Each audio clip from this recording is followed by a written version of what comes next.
حاتم تائی دا نام سنی ودیو؟ حاتم تائی سخیان سنی ودیو؟ دیکھو میں تو ذرا بڑے سخیان ایک بندے پوچھے حاتم تائی کوئی ہو جیاں بندہ تو ساڑی ٹھاؤ ہے جڑا توڑے کے بھی زیادہ سخی ہوئے سن دے ہو جملے انہیں کہ جی ایک بالا یتیم وہ میرے کے زیادہ سخیا میرے کے بھی انہیں کہ او کیویں آخری بات ہے نا بھائی یہ لکھا ہے او کیویں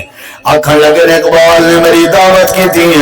کہ میں جو اتنا پہنچ گیا تے بکرا ذبح کیتا ہویا تے بکرے دا دماغ پکایا ہویا آئی تے بکرے دا مغز پکایا ہویا آئی تے میرے بارے بھی مشہور ہے کہ میں بکرے دا مغز بڑے شوق نال کھنا حاتم تائی آکھن لگے میں مگر بکرے دا کھندا بیٹھا ہوں تے میں کہ کیا ہی بات ہے کیویں تے کو پتہ لگے کہ میں مغز بڑے شوق نال کھنا تے میری پسند ہے تے تھوڑا بنائی میں بات لائیے تھوڑی دیر دے بعد بال لگا گئے تے والا ہے تے بیا بکرے دا مغز چاہتی ہوا اسا وہ بھی کھا گئے تھوڑی دیر دے بعد بیا چاہے اسا وہ بھی کھا گئے تھوڑی دیر دے بعد میں 4 بکریاں دے مغز آندن سی تے اسا کھا گئے تے باہر اٹھے جڑے ویلے ان دے گھر دے سین جریٹھے سے 4 بکرے کٹھے پے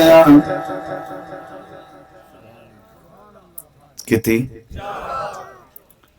اچھا تے والا کیا بنیا انہیں کہ میں پوچھا نہیں تائیں کیوں کی تھے انہیں کہ حضرت تسا میرے مہمان آوے تسا میرے تے 4 بکرے میری ٹوٹل جائیداد ہیں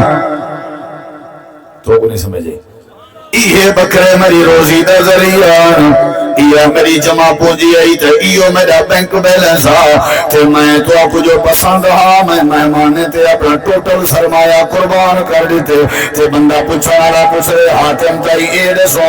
تو سوالوں کو کیا انعام لیتا ہی آکھن لگن میں 70,000 درہم دینار اوپال دے ہاتھ جرکے میں او کو ساری زندگی درے ہیں تے آکھن لگے والتا تو سا زیادہ سخی ہوئے او تے 4 بکرے ذبح کی تھی پیاج رہے 4 درہم دے حسن تو سا 70,000 درہم لیتے آکھن لگے نہیں اصل وجہ ہے میں جڑا 70,000 درہم لیتے میں اپنی جائیداد دے وچوں ایک نکا تے ککھ جتنا حصہ بھی نہیں دیتا اصل تے وہ سخی آئی جائے میری مہمان نوازی تے ٹوٹل جائیداد خرچ